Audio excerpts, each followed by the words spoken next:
Muy buenos días, compañeros y maestro. Mi compañera Brisa, Kendra y yo, Valeria, les hablaremos de los paradigmas emergentes. Inteligencia sentiente. Contexto. La inteligencia sentiente es un concepto filosófico desarrollado por Javier Zubiri 1898 y 1983, quien desafió las ideas predominantes de que el proceso de conocer funcionaba en dos etapas. Primero recibían sensaciones y luego la inteligencia las interpretaba. Zubiri demuestra que esta separación es incorrecta y propone que sentir e intuir son dos momentos inseparables de un mismo acto humano. Zubiri desarrolló la teoría de la inteligencia consciente dentro de un contexto marcado por la fenomenología, la metafísica y los avances de la ciencia moderna. Una de sus obras fue La inteligencia sentiente en 1980. Según Zubiri, el conocimiento humano no comienza con la razón ni con los sentidos por separado, sino con una experiencia inmediata de la realidad. ¿Qué significa la inteligencia sentiente? Se entiende como la forma de conocimiento en el cual sentir y pensar no están separados, sino que forman una unidad. Esta idea cuestiona el modelo tradicional que considera a la razón como la actividad pura y desligada de la experiencia sensible. En cambio, propone que la inteligencia humana siempre comienza por un acto de aprehensión inmediata, un encuentro directo con la real, incluyendo percepción, emoción e interpretación, al mismo tiempo una forma inicial de la comprensión. El ser humano al enfrentar el mundo no solo recibe impresiones, sino que otorga sentidos a lo que experimenta. Por ello la inteligencia sentiente sostiene que la realidad se nos presenta primero como algo que afecta, impacta y da información antes incluso de que elaboremos un razonamiento formal. Es primer contacto, ya es un acto inteligente. Concepto clave. Se centra en la aprehensión de la realidad, que se refiere al hecho de que el ser humano capta algo como real desde el primer momento en que lo percibe. Esto significa que cuando algo se presenta en nuestros sentidos no aparece como un simple estímulo vacío o como una sensación dispersa, sino como una realidad que tiene forma, propiedades y significados. La finalidad de esta propuesta es explicar cómo el ser humano está en la realidad y cómo la realidad se hace presente en la conciencia. Se busca mostrar que en el conocimiento no se construye exclusivamente desde la razón abstracta, sino desde la unión profunda entre el sentir y comprender. Ejemplo en la educación.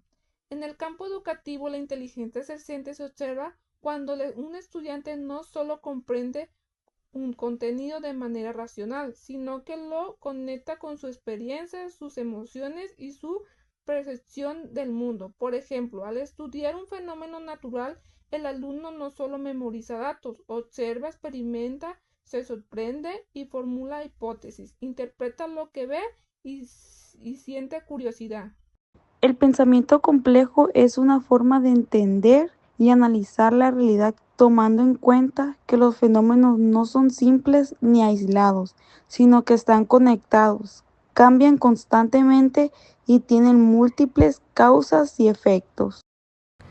Ventajas y limitaciones. Sus ventajas son visión amplia y mejor comprensión de fenómenos reales, y sus limitaciones son que puede resultar complejo de aplicar y requiere colaboración interdisciplinaria. El pensamiento decolonial surge en América Latina a finales del siglo XX como una respuesta a las consecuencias que dejó el colonialismo europeo.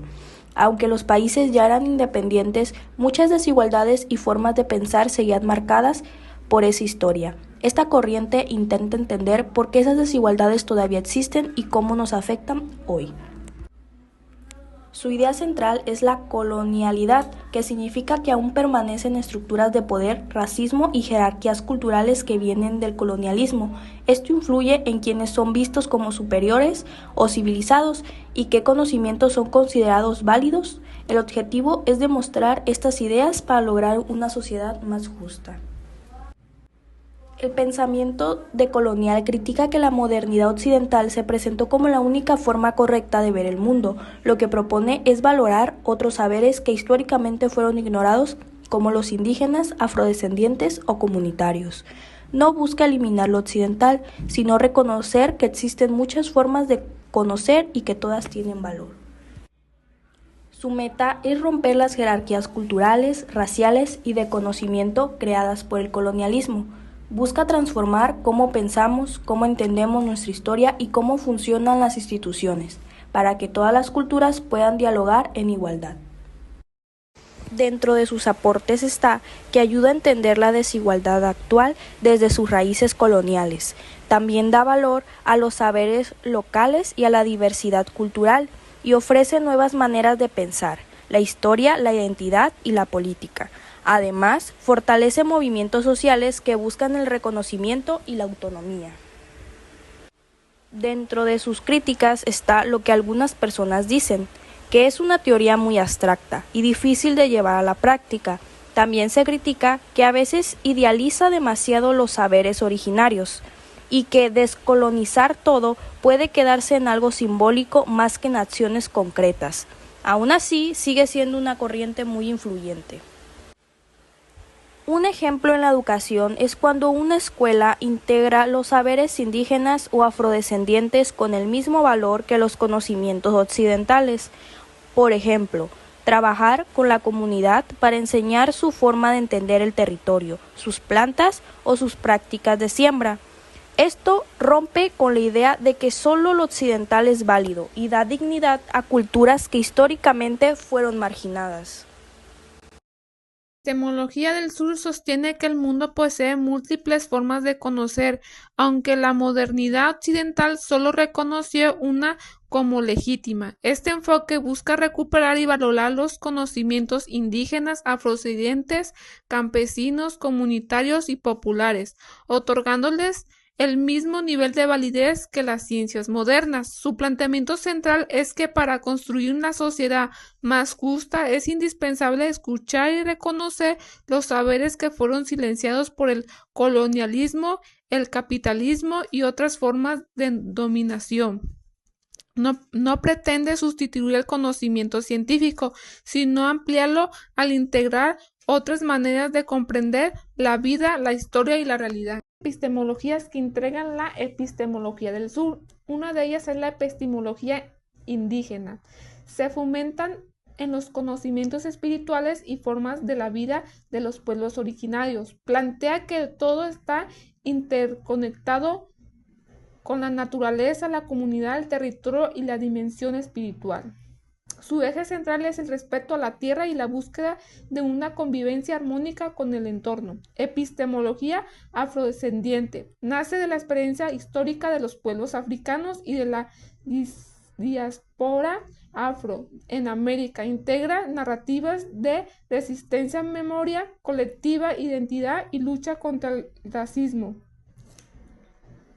Epistemología comunitaria. Reconoce a la comunidad como la principal fuente de conocimiento. El foco no está en el individuo, sino en el grupo, en las relaciones que permiten sostenerlo. Saber se construye mediante la colaboración, el diálogo y la práctica colectiva.